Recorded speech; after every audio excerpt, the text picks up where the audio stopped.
Ya, berbagai kejadian unik mewarnai razia protokol kesehatan. Di Pasar Senen, Jakarta Pusat, seorang ibu yang terjaring razia tiba-tiba melakukan aksi nyeleneh ingin masuk dalam sorotan kamera. Sementara razia juga diwarnai adu mulut sopir bajai dengan petugas Satpol PP. Sejumlah cara dilakukan Satgas DKI guna menekan angka penyebaran COVID-19, salah satunya di Pasar Senen, Jakarta Pusat. Sejumlah angkot yang terlihat padat penumpang langsung diberhentikan petugas karena melanggar protokol kesehatan. Aksi nyeleneh terjadi saat petugas mendata penumpang satu persatu. Seorang ibu warga Bogor, Jawa Barat malah asik bergaya di depan kamera. Penumpang angkot ini belum mengetahui aturan protokol kesehatan di mana penumpang kendaraan umum hanya boleh terisi 50% serta tidak boleh berkerumun alias menjaga jarak. Terhadap ibu-ibu pelanggar, petugas jatuhi hukuman berupa sanksi sosial untuk menyapu sekitar trotoar Pasar Senen. Karena katanya nggak boleh naik bertiga, naik bajai. Jadi tadinya saya juga nggak tahu, tahu suruh naik aja bertiga ya. Tukang baju juga nggak tahu sih. Selain menindak penumpang angkutan umum, petugas Satpol PP yang menggelar razia masker juga terlibat adu mulut dengan supir bajai. Sang supir marah-marah terhadap petugas lantaran penerapan protokol kesehatan dapat mengurangi jumlah penumpang yang diangkutnya, sehingga berimbas terhadap pendapatan setiap harinya. Kendati demikian, petugas tetap meminta agar penumpang bajai yang melebihi kapasitas agar segera turun untuk didata dan ditindak sesuai Pergub nomor 101 tahun 2020. Ya, bukan masalah begitu Pak, soalnya kita kan nyari duit susah Pak. Nyari sewa satu aja, nyarinya mau kemana Pak? Jujur aja, penumpang kebanyakan 2, 3, apalagi kalau mau ke rumah sakit, tiba-tiba razia gimana? Kita supir kena juga dong Pak. Razia serupa juga digelar di Jalan Jati Bundar, Tanah Abang, Jakarta Pusat. Seorang pengendara motor terus berupaya kabur dengan melaju zigzag hingga nyaris menabrak anggota TNI yang berusaha menghadangnya. Upaya pemotor menghindari razia berjalan mulus meski membahayakan keselamatan diri dan orang lain. Kendati demikian, petugas berhasil menjaring sejumlah pengendara motor lainnya yang kedapatan tidak memakai masker dan juga helm. Sebagian diantaranya pelanggar melayangkan protes karena tidak terima terjaring razia. Dari Satpol PP Jakarta Pusat bersama 3 pilar TNI dan Polri tetap walaupun hari libur cuti bersama tetap kami laksanakan peraturan Gubernur nomor 101 tahun 2020 tentang PSBB masa transisi yang diperpanjang kembali sampai tanggal 8 November 2020. Razia di masa perpanjangan PSBB transisi ini sengaja digelar demi meningkatkan kesadaran masyarakat akan pentingnya penggunaan masker sebagai upaya menekan angka penyebaran COVID-19. Dari Jakarta, Rian Rahman, Ranison Sanjaya, iNews melaporkan.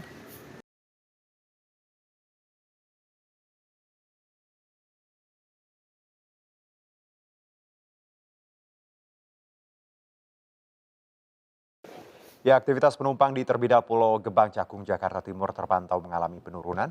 Sementara di Stasiun Gambir, jumlah penumpang justru masih terpantau tinggi.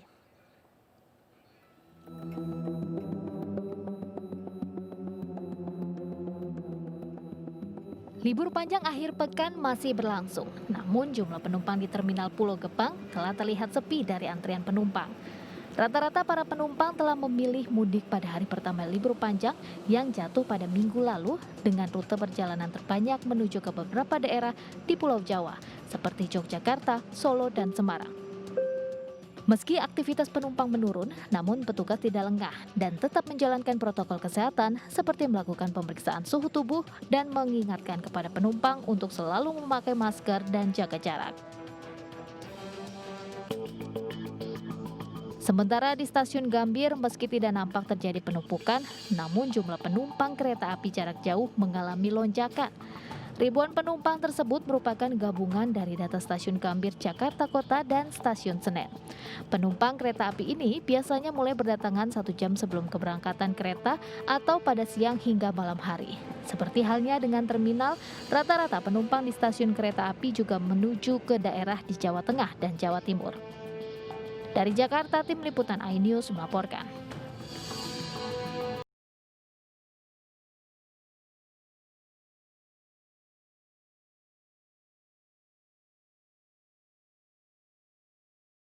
Ya, sementara itu Pantai Ancol, Jakarta Utara masih menjadi pilihan alternatif masyarakat dalam menghabiskan waktu berlibur bersama keluarga. Dan untuk mengetahui kondisi terkini, kita sudah terhubung dengan rekan Gaby Natasha. Gaby, bagaimana suasana liburan di Ancol? Ini kabarnya ribuan warga dari dalam dan luar kota sudah Jelas mulai sekali saya sudah memadati berada di kawasan. Pantai Ancol, Jakarta Utara yang ternyata masih menjadi daya tarik tidak hanya bagi warga di Jakarta, tapi juga warga dari luar Jakarta untuk menghabiskan waktu berliburnya dalam rangka cuti bersama peringatan Maulid Nabi Muhammad yang jatuh pada hari Kamis kemarin 30 Oktober untuk menghabiskan waktu bersama dengan keluarga. Karena memang di Pantai Ancol ini sendiri banyak sekali aktivitas yang dapat dilakukan seperti piknik bersama keluarga, kemudian menghabiskan waktu dengan bermain pasir bersama dengan anak-anak di tepi Pantai Ancol dan juga berolahraga sepeda mungkin berkeliling di wisata ataupun di kawasan Pantai Ancol. Sementara itu dilihat dari banyaknya ataupun ramainya pengunjung yang ada di Pantai Ancol ini, kami mendapatkan data bahwa sudah ada sekitar 5.700 pengunjung yang memadati ataupun yang mengunjungi kawasan Pantai Ancol. Untuk itu pengelola dari Taman Impian Jaya Ancol ini memberlakukan beberapa peraturan yang tentunya untuk mencegah adanya penyebaran virus COVID-19 di kawasan Pantai Ancol, seperti mewajibkan para pengunjungnya untuk selalu menggunakan masker, mencuci tangan, menjaga jarak antar pengunjung, dan juga ada Satgas Protokol COVID-19 yang senantiasa berkeliling di kawasan Ancol ini sendiri untuk memeriksa ataupun menghimbau para pengunjung untuk disiplin menerapkan protokol kesehatan COVID-19. Sementara itu juga Taman Impian Jaya Ancol memberlakukan kapasitas ataupun pembatasan kapasitas pengunjung, yakni 25% dari kapasitas maksimum. Sementara itu juga bagi pengunjung anak-anak di bawah 9 tahun serta lansia di atas 60 tahun hanya diperbolehkan di kawasan Pantai Ancol ataupun di ruang terbuka hijau yang sudah disediakan. Juno. Baik, Gaby, terima kasih atas laporan Anda. Selamat bertugas kembali.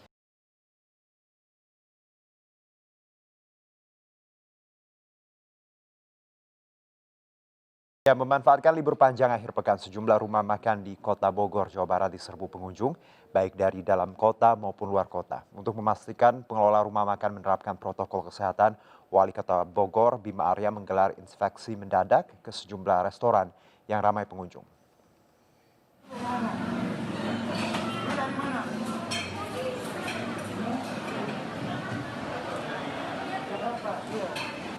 Wali Kota Bogor Bima Arya Sugiarto bersama tim Elang melakukan inspeksi mendadak ke restoran menyusul banyaknya kerumunan warga imbas libur panjang akhir pekan. Lokasi yang menjadi perhatian khusus Wali Kota Bogor ini, dua restoran di Jalan Bina Marga Baranang Siang, Kota Bogor.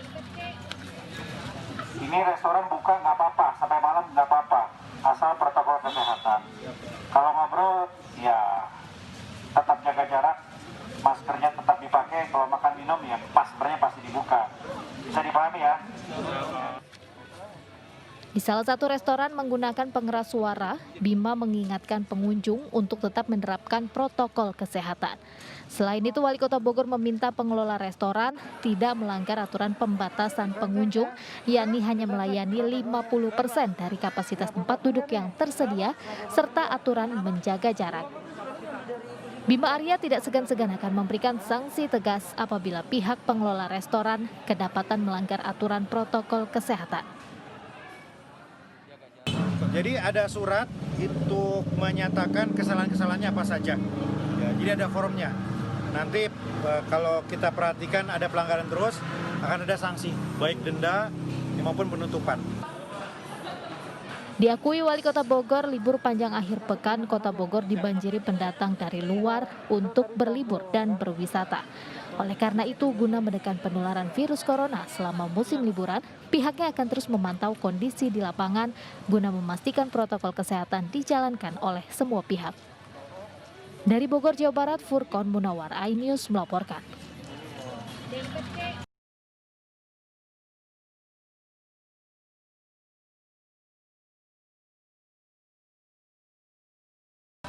Ya, mengantisipasi penyebaran wabah COVID-19, Dinas Kesehatan Kota Bogor melakukan rapid test massal di Stasiun Bogor Jumat pagi. Objek yang disasar para pengguna KRL komuter lain yang memanfaatkan libur panjang akhir pekan melalui Stasiun Bogor.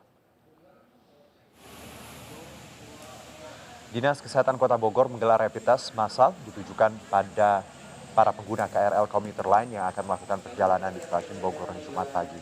Rapid test massal dilakukan guna mengantisipasi penyebaran wabah COVID-19 di Kota Bogor, terlebih di masa libur panjang akhir pekan kali ini. Rapid test dilakukan pada pengguna KRL dengan mengambil sampel darah dan akan diketahui hasilnya 10 menit kemudian. Rapid test massal digelar Dinas Kesehatan Kota Bogor untuk menghindari klaster COVID-19 baru selama musim libur panjang.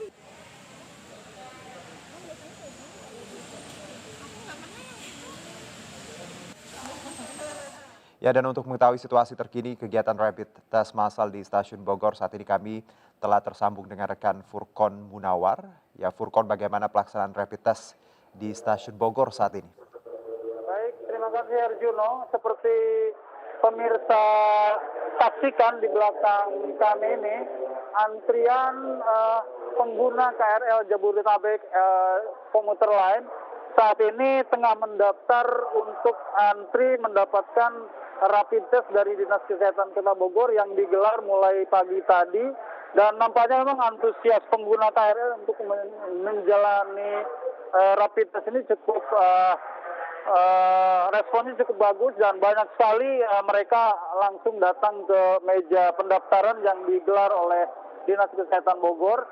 Dan tentu ini untuk memastikan bahwa para pengguna KRL komuter lain Jabodetabek ini bisa mendapatkan pelayanan rapid test secara cepat. Dan memang para pengguna KRL Jabodetabek di sini itu nanti akan diambil darahnya, dan 10 menit kemudian akan diketahui apakah mereka negatif maupun positif, Herjuno. Baik, terima kasih Furkon atas laporan Anda. Selamat bertugas kembali.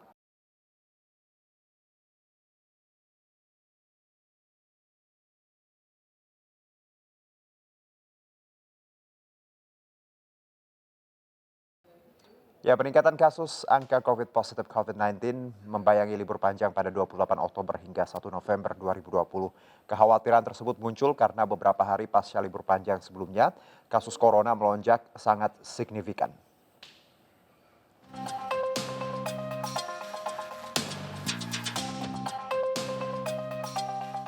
Akhir bulan Oktober ini menjadi libur panjang atau long weekend. Libur panjang kali ini berkaitan dengan libur Maulid Nabi Muhammad yang jatuh pada Kamis 29 Oktober 2020.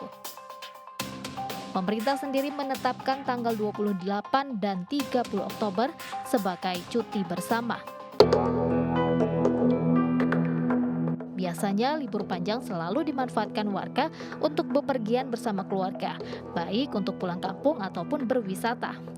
Kekhawatiran pun muncul karena beberapa hari pasca libur panjang sebelumnya, kasus corona melonjak signifikan. Berdasarkan data 10 hingga 14 hari pasca libur Idul Fitri lalu misalnya, ditemukan kenaikan jumlah kasus COVID harian dan kumulatif mingguan sekitar 69% hingga 118%.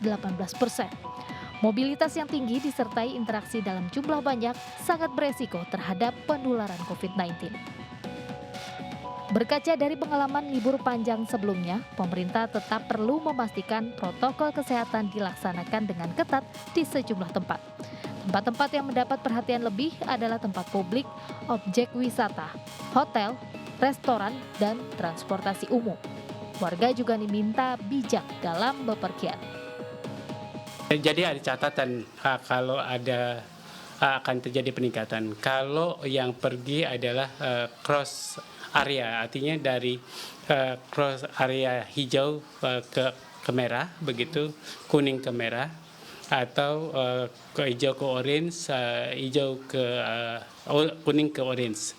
Itu kalau ada cross reaction atau sebaliknya, orange ke hijau, merah ke hijau, merah ke kuning atau hijau ke kuning, maka itu potensi peningkatan kasusnya akan besar. Yunis juga menambahkan tips agar tetap aman selama liburan.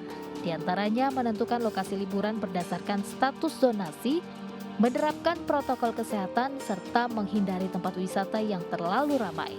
Dan terakhir, Anda harus sehat saat bepergian. Pastikan dengan benar-benar matang berbagai persiapan agar Anda dan keluarga tidak terpapar virus corona. Tim Liputan iNews melaporkan.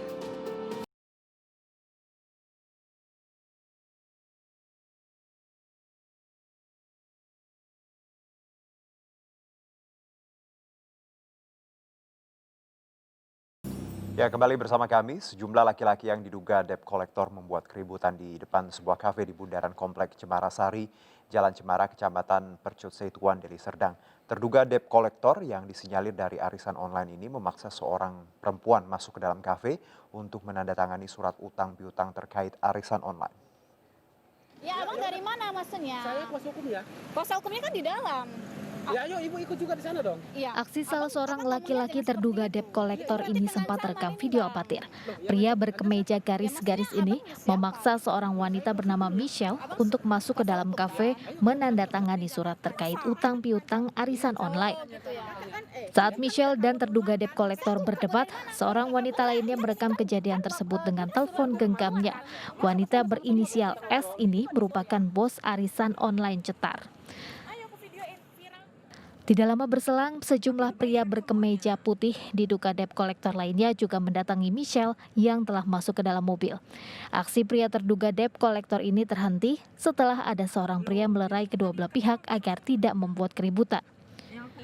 Michelle mengaku alasannya menunggak arisan online karena owner tidak bertanggung jawab terhadap salah seorang member bernama Yeti alias Butet yang membawa kabur uang arisan. Hutang itu bukan berasal dari kita, tapi dari seseorang member yang kelas kakap yang telah mengalihkan semua uang owner. Jadi owner itu tidak bisa menalangi mereka, jadinya kita yang ditekan gitu. Terus sampai sana kita ngomongnya baik-baik, rupanya dia buat kericuhan dan ada beberapa debt collector itu ikut mengancam dan ikut menagih kita gitu. Ya, abang dari mana maksudnya? Sejak pandemi COVID-19 terdapat puluhan arisan online marak di Kota Medan. Arisan online ini diduga tidak memiliki izin dari Otoritas Jasa Keuangan OJK. Sementara itu para owner arisan online yang coba dikonfirmasi mengenai bisnis keuangan yang mereka jalankan tidak bersedia memberikan keterangan.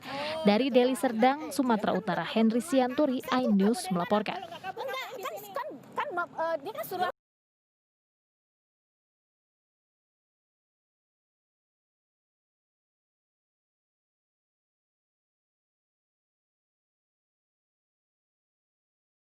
Ya, aksi pelecehan seksual di stasiun pengisian bahan bakar umum atau SPBU di Cisaga, Kabupaten Ciamis, Jawa Barat viral di media sosial.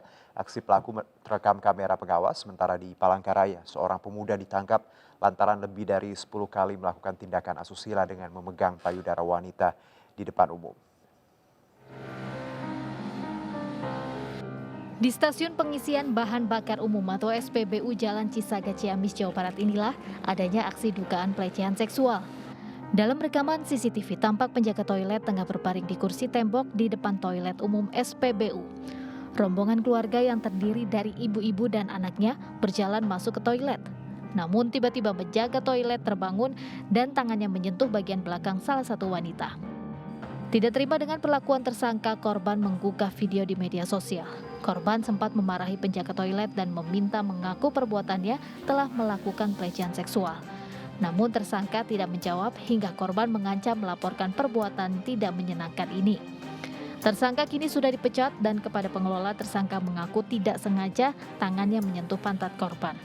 Ya intinya kan ini penjaga WC ini ya dia lagi dalam tidur. Nah disitu dia nggak sengaja mungkin kan lilir, kata-kata lilir mungkin makanya nyenggol pantat si ibu tersebut. Nah intinya tidak sengaja gitu dalam keadaan tidur. Sementara di Palangkaraya, Kalimantan Tengah, seorang pria berinisial AF ditangkap petugas karena melakukan tindakan asusila di depan umum terhadap beberapa wanita di kota Palangkaraya. Awalnya pelaku ditangkap atas laporan seorang wanita berinisial NI, karyawan sebuah perusahaan BUMN di kota Palangkaraya, karena meremas payudara korban saat duduk di atas motor. Namun dari hasil penyelidikan, residivis kasus pencabulan anak di bawah umur ini sudah lebih dari 10 kali melakukan tindak asusila terhadap korbannya di sejumlah TKP. Di hadapan petugas, AF mengaku melakukan tindakan tidak senonoh karena terpengaruh minuman keras dan obat terlarang, sehingga membuat kejiwaannya terganggu.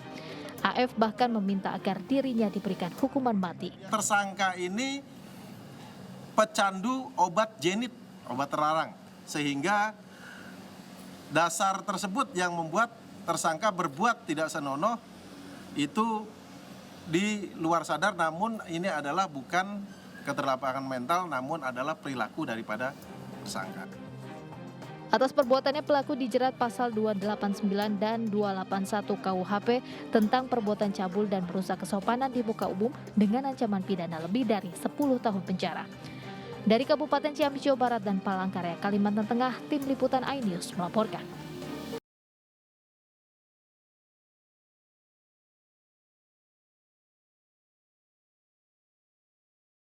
Ya, aksi para pelaku penjamretan spesialis sepeda di Jakarta kian meresahkan. Kali ini yang menjadi korban adalah sekelompok ibu yang tengah menggoes sepedanya di Jalan Medan Merdeka Barat, Gambir, Jakarta Pusat.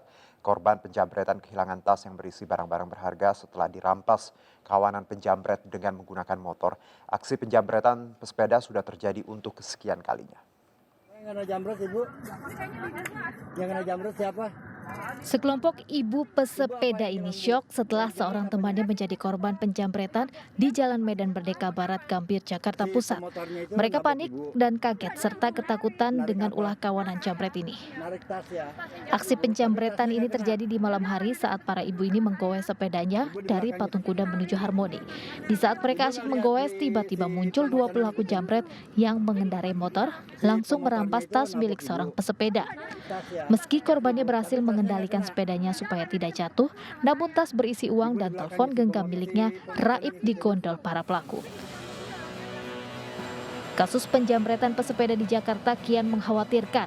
Baru-baru kasus penjamretan juga dialami seorang perwira menengah TNI Angkatan Laut saat bersepeda di Jalan Medan Merdeka Barat, Gambir, Jakarta Pusat. Kasus penjamretan pesepeda juga terjadi di kawasan Puri Kembangan, Jakarta Barat. Rata-rata penjamret mengendarai motor dan berboncengan. Menanggapi banyaknya aksi penjamretan di Jakarta, Kabid Humas Polda Metro Jaya Kombes Pol Yusri Yunus mengatakan pihaknya telah membentuk tim khusus untuk menangkap para pelaku jambret. Kemudian dibentuklah tim khusus diketuai langsung oleh Ditkrimum Polda Metro Jaya. Bersama dengan Polres juga membentuk sama-sama. Nah, tim inilah kemudian secara penegakan hukum melakukan penyelidikan dan beberapa kasus yang sudah ada, tetapi preventif pencegahannya kita lakukan patroli-patroli. Lalu bagaimana antisipasi pesepeda untuk menghindari aksi kawanan jambret ini? Kebetulan saya sendiri pernah itu di jambret ya, HP lebih tepatnya sih di daerah Pramuka situ. Ketika itu saya memang sendirian, seperti sudah diikuti dari belakang gitu. Jadi pas saya istirahat, niatnya buka WhatsApp, tiba-tiba udah diambil dari belakang pakai motor. Kita mencoba untuk lebih mawas diri ya itu tadi caranya. Kita rame-rame, terus jangan malam, selalu menjaga jarak dengan teman-teman, begitu. Rata-rata berangkatnya bergerombol sih kalau jauh, soalnya takutnya nanti kalau misalnya ada apa-apa bisa saling membantu aja, saling backup. Udah gitu kita nggak mau bawa barang-barang yang banyak, cuma cukup tas kecil aja buat handphone. Terus itu juga yang bisa ke depan Bu, biar maksudnya kita bisa tahu lah posisi di sini gitu. Tim Liputan iNews melaporkan.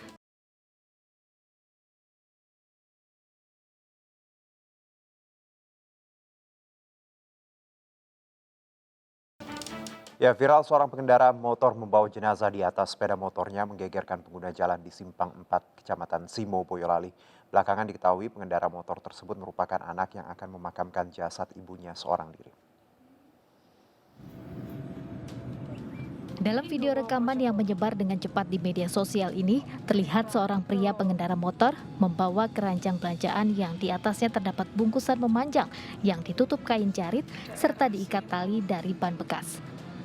Saat berada di persimpangan jalan, sang pengendara motor juga terlihat berhenti mengikuti isyarat lampu lalu lintas sebelum akhirnya berjalan kembali menuju ke arah Simo, Boyolali. Dari penelusuran yang dilakukan tim Liputan iNews, peristiwa tersebut ternyata terjadi di Simpang 4 Sambi, Boyolali. Tim iNews akhirnya menemukan keluarga pembawa jenazah yang juga membenarkan jika bungkusan yang dibawa tersebut merupakan jenazah seorang ibu bernama Suharti. Sementara yang membawa adalah anaknya yang bernama Sutejo, warga Simo, Boyolali, Jawa Tengah. Dari Boyolali, Jawa Tengah, Tata Ramanta iNews melaporkan.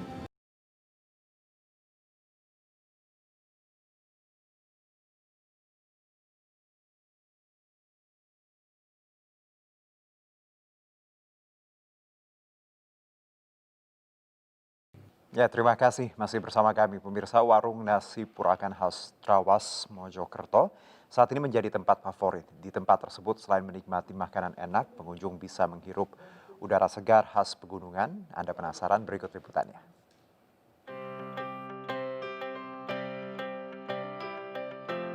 Sajian khas nasi Purakan Warung Barokah Ibu Nurfadila di Desa Kemloko Trawas, Mojokerto saat ini menjadi favorit wisatawan.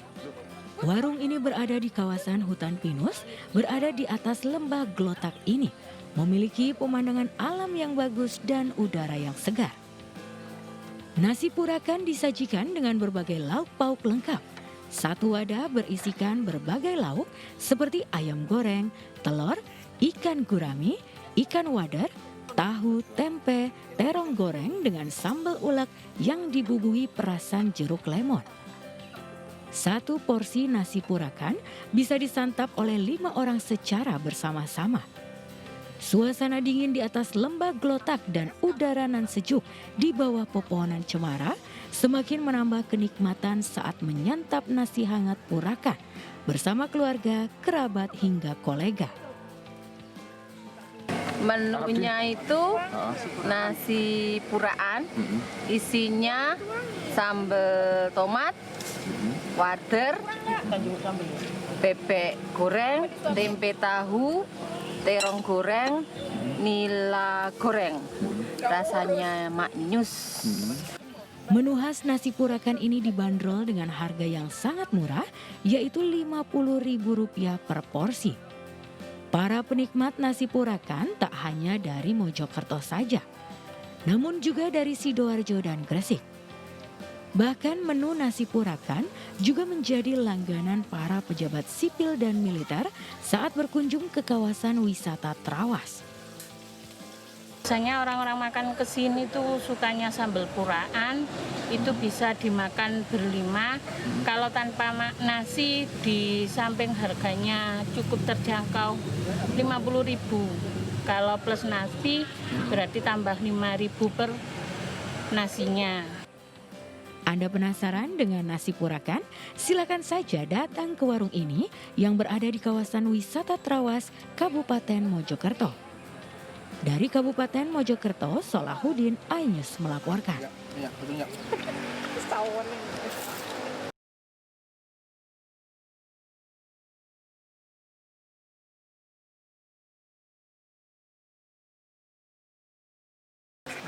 Ya, pemirsa, menerbangkan layang-layang sudah menjadi hal yang biasa. Namun pernahkah Anda ikut merasakan terbang bersama layang-layang yang Anda mainkan? Di Bantul, Yogyakarta ada layang-layang yang bisa dinaiki oleh manusia. Mau tahu sensasinya? Berikut liputannya untuk Anda.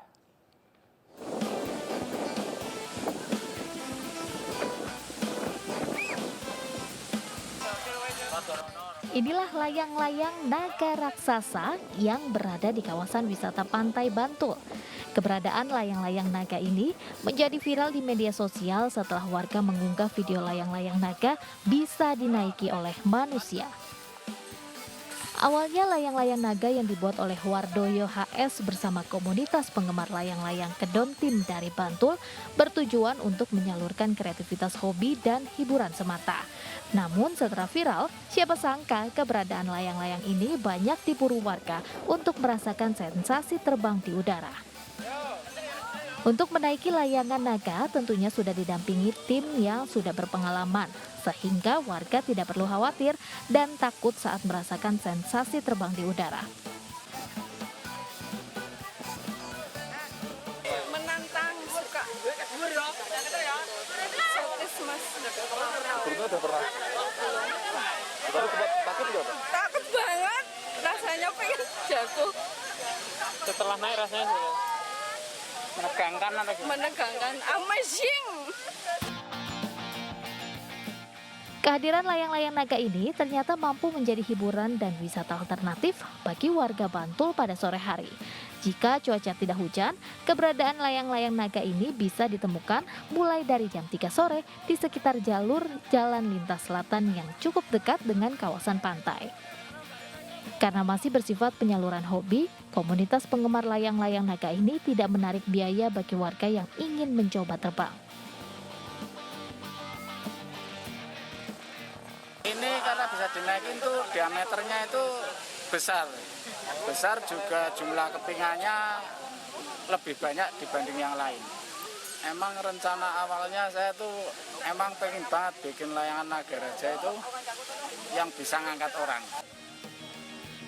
Meskipun tidak terbang terlalu tinggi, sensasi terbang di udara bersama layang-layang naga banyak diminati oleh warga karena dapat menjadi salah satu spot yang menarik untuk swafoto. Dari Bantul, Yogyakarta, Trisna Purwoko, iNews melaporkan.